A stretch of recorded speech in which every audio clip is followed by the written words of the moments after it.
చిత్తూరు అంటేనే ఈరోజు ప్రపంచంలో బెంగళూరు సగాన్ని పరిపాలిస్తూ ఉండే చిత్తూరు వాళ్ళని చెప్తారు. చెన్నై పోతే చిత్తూరు వాళ్ళే పరిపాలించేది. ఈ భారతదేశంలోనే ప్రధాని గారే చిత్తూరు నుండి ఎన్నికైన మా నాయకుడు నారా చంద్రబాబు నాయుడు గురించి చాలా గొప్పగా అనేక సభల్లో చెప్పాడు. నేను కామన్గా ఏం చెప్పానంటే మన ఆంధ్ర రాష్ట్ర ముఖ్యమంత్రి కూడా చిత్తూరు నుండి ప్రాతినిధ్యం వహిస్తున్న వ్యక్తి.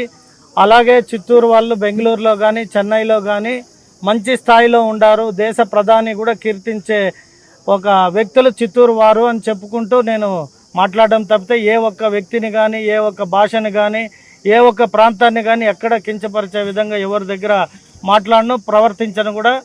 మా అధినాయకుడు సూచనల మేరకు ఎప్పుడు కూడా మా పార్టీ మేము ఎప్పుడు కూడా మంచి పద్ధతిగానే నడుచుకుంటాం.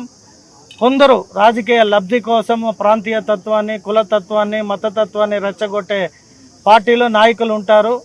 ఎక్కడైనా తప్పు ఇది తప్పుగా మాట్లాడినాడు గురజాల జగన్మోహన్ చిత్తూరు ఎమ్మెల్యే అని భావించే ఏ ఒక్క కన్నడిగా అయినా ఏ ఒక్క కన్నడ అభిమాని అయినా భావిస్తే ఖచ్చితంగా మీ అందరి తరపున మళ్ళీ ప్రత్యేకంగా నా తరపున వారందరికీ క్షమాపణ చెప్పడానికి నేను ఎప్పుడూ సిద్ధంగా ఉంటా.